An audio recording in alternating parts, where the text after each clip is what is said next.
That's the part of yourself when you get spiritually inspired. That's the part of you that wakes up. When you suddenly think, oh my God, it's really possible. You know, that kind of the passionate idealism that you can be overwhelmed by. Just those surges of it until it falls back into the cynicism and doubt. So the passionate idealism that you feel surging through your system, that's the authentic self. So let's say, for the average, for people who were generally quite interested in spiritual development, let's say the authentic self was 5% out of 100. That means the individual is basically 95% fears and desires of the individual and collective ego. The ego is not just an individual thing, it's a collective. It has to do with values, right? So let's say for the individual, the authentic self, maybe it would be awake 5%. In a context of being, in a context of 95% fears and desires of the individual and collective ego, right?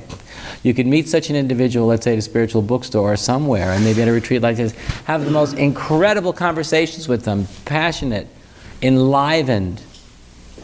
You really meet soul to soul. But then as the years go by, you keep on having these conversations, but they never change. Why? Well, because that impulse is only 5% out of 100%, and the fears and desires of the individual and collective ego have all the power, right?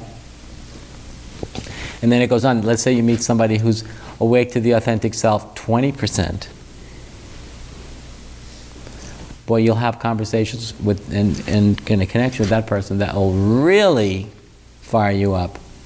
It'll make those previous conversations with the other person seem like pale in significance because of the intensity. You almost felt God was entering the room when you were together, right? But still no change is going to happen because who's running the show? Still the ego. So for the other person who was 20%, it would mean 80% of still fears and desires of individual and collective ego are still running the show, in control, making the choices, right?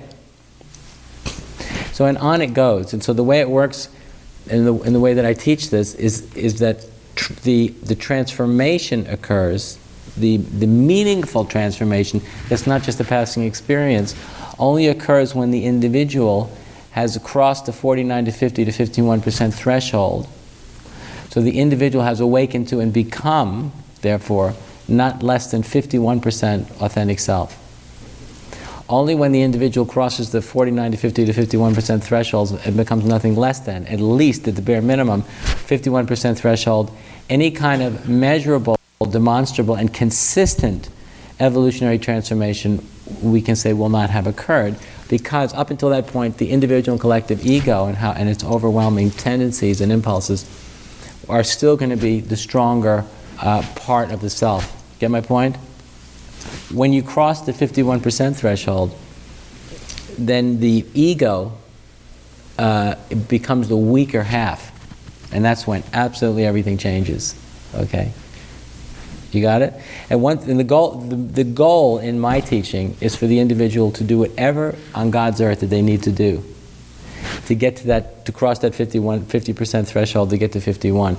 Because once you cross 49 to 50 to 51%, you start feeling this tremendous thrust or backdraft behind you.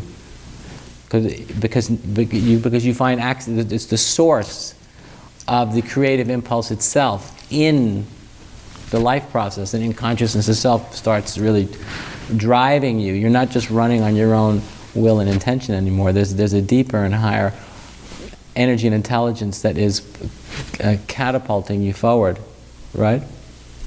That you experience on a daily basis.